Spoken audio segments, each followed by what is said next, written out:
everyone, I am your reporter for today, Female Assistant. Now let's talk about the North-South divide. What is the North-South divide?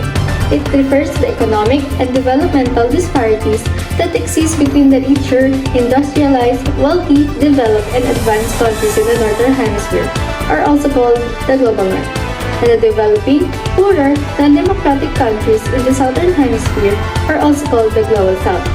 This categorization ignores the geographic position of the countries, with some countries in the Southern Hemisphere, similar as Australia and New Zealand, being labeled as the part of the North.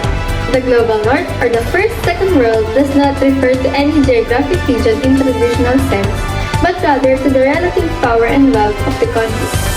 It comprises of countries which have developed economies and over 90% of manufacturing industries in the world. The countries included in the Global North are the United States, Canada, England, European Union, as well as Singapore, Japan, South Korea, and indeed some countries in the Southern Hemisphere such as Australia and New Zealand.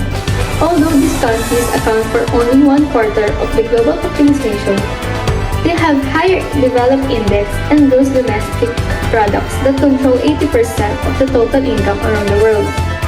About 95% of the population in the Global North have enough introductory requirements and access to functioning healthcare and educational system. The Global South, or the Third World, refers to various countries around the world that occasionally described as developing or undeveloped.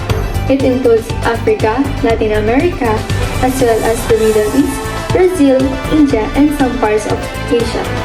In general, there are poorer, less developed countries, higher levels of income inequality, and suffering lower life expectancy. However, Global South remains home to the majority of the world's population.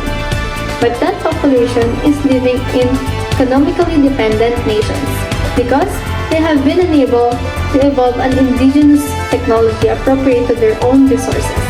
They have been lacking in their basic amenities. As little as 5% of the population is able to access their basic needs, such as food and shelter. The economies of the most countries in South struggle with low gross domestic product per capita, high levels of poverty, high infant mortality rate, and limited access to services, such as healthcare and education. They only rely on imports coming from the North and have low technological penetration. The Global South has been disproportionately affected by environmental challenges, such as the waste from the Global North, climate change, deforestation, and natural disasters. Global North as the highest contributor towards global emissions. They are neglecting to pay the funding of green energy for which the South, as being these emitters, suffers to fund. The North-South divide is criticized for being a way of segregating people along economic lines, and is seen as a factor in widening the gap between advanced and developing countries. Efforts have been made through international cooperation and organizations to address this North-South divide through initiatives such as globalization, debt relief, fair trade practices, and development goals. That's all of the news. Thank you for listening.